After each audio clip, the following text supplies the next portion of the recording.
Sometimes the perfect trail riding companion isn't a sure-footed horse. Sometimes, as we learned in this episode of Barn Stories, it's a dog nobody likes. Welcome to the Barn Stories podcast. I'm Lori Prinz, editor of EQUUS magazine. And I'm managing editor Christine Barakat. This podcast features our favorite essays and articles published in EQUUS over the past 40 years. Although EQUUS is known for articles on horse care and veterinary research, our editorial mission has always been guided by the bond that exists between horses and people. And each issue has featured a real-life story that celebrates how horses enrich our lives and touch our hearts.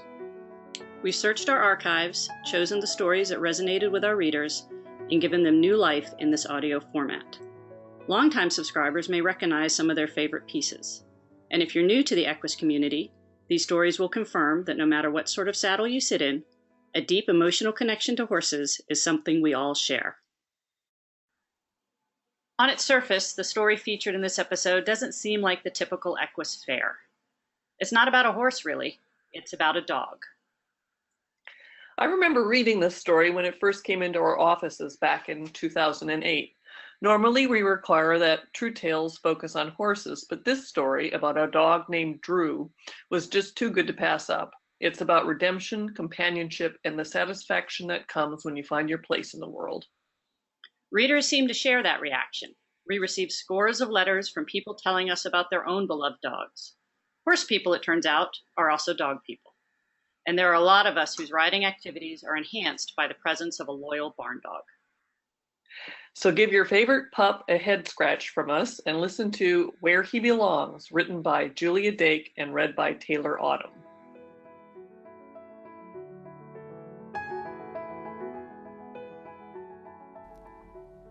I didn't like Drew when he was young. No one did.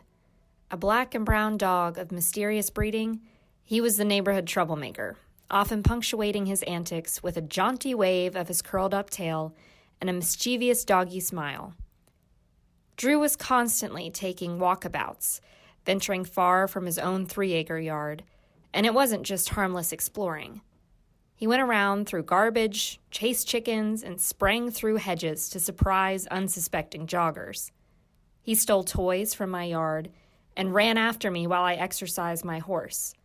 And heaven help you if you left your door ajar.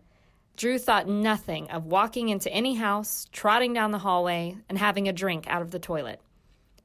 But he had a particular fondness for getting into trucks, a fact that once got him stuffed into a cage at the county dog pound, after a disgruntled neighbor opened the door to his pickup and Drew jumped right in. His owners, who didn't seem to like their own dog very much, rescued him from the shelter, and soon he was back to his old tricks, irritating every neighbor within miles. But it was Drew's wanderlust that eventually brought the two of us together. It was a beautiful California morning, and as usual, when I have spare time on such a day, I was getting ready to take my horse out on the trails. I finished hooking up my trailer to my pickup, loaded my horse in, and checked to make sure I had packed everything I would need for my outing. Finally, I was ready to go. But when I circled around to the driver's side of the truck, I found the neighborhood nemesis waiting patiently in the passenger seat. He cocked his head. Well, I heard the question clearly in my mind. I suppose you want to go, I grumbled. Drew wagged his tail and stared out the windshield. I'll take that as a yes. To this day, I don't know why I let him stay. Why I didn't just drag him out of the truck and go on my way. Perhaps it was a small sadness in his eyes. He knew he wasn't liked. That's hard for a man's best friend. So I climbed in and started for the trailhead, the uninvited hitchhiker seated beside me. The road was long and dusty, and Drew didn't appear to be enjoying the ride. For a while, I wondered if my moment of generosity was going to be rewarded with redecorated upholstery. But we reached our destination without incident, and the dog jumped out. After running around and eating a little grass, he was ready to go, and he let me know that he would please like me to hurry. Usually, I don't rush grooming and saddling my horse, but the dog was charging around so full of exuberance, I found I couldn't go slowly. When the time finally came, Drew raced to lead us down the trail. The joy pouring out of him was uncontainable. He ran out, then back, then out again. For every mile I covered, Drew ran too. He drank from every puddle. He crossed every stream 2 or 3 times. Every small carcass was chewed and tossed in the air. And a fresh cow pie, he found nirvana. It was a banner day for him, and Drew let me know. His eyes gleamed and his tongue lolled out the side of his mouth. He barked and ran in circles around me and my horse. My gelding was unimpressed. He knew the dog well, having spent not always amicable time with him in the pasture, and he paid no mind to the creature running around his legs. Out and back, Drew ran again. Then the dog went up over a hill. A few minutes later, he reappeared on the crest. Suddenly, chest on the ground, tail in the air, he barked, "Come on, over here! There's so much more to see!" I clucked my horse into a gallop. Drew spun around and raced ahead. The dog, who wouldn't stay in his own yard, was clearly having the time of his life leading this adventure.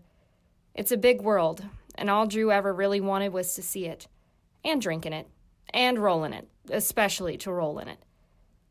That evening, as we headed for home, I sensed the dog-brown eyes focused on me and the darkening cab of my truck. Then I felt the pressure of toenails on my forearm.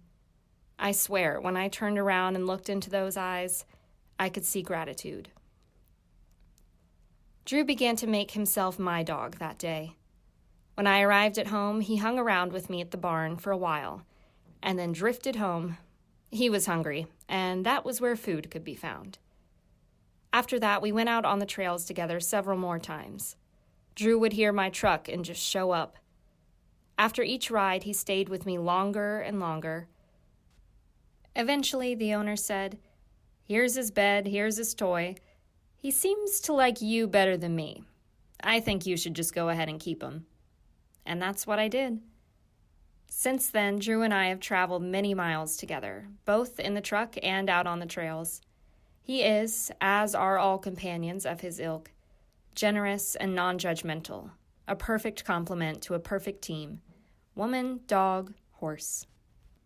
Age is starting to catch up with Drew these days, but he continues to lead all of our adventures, and still, after all this time, I see nothing but happiness in his eyes at the beginning of every trail, and gratitude at the end. I only hope he can see the same in mine. Have you read EQUUS magazine? Written by people who care about horses for people who care for horses, EQUUS reports on the latest veterinary research and tells you what it means for your horse's health.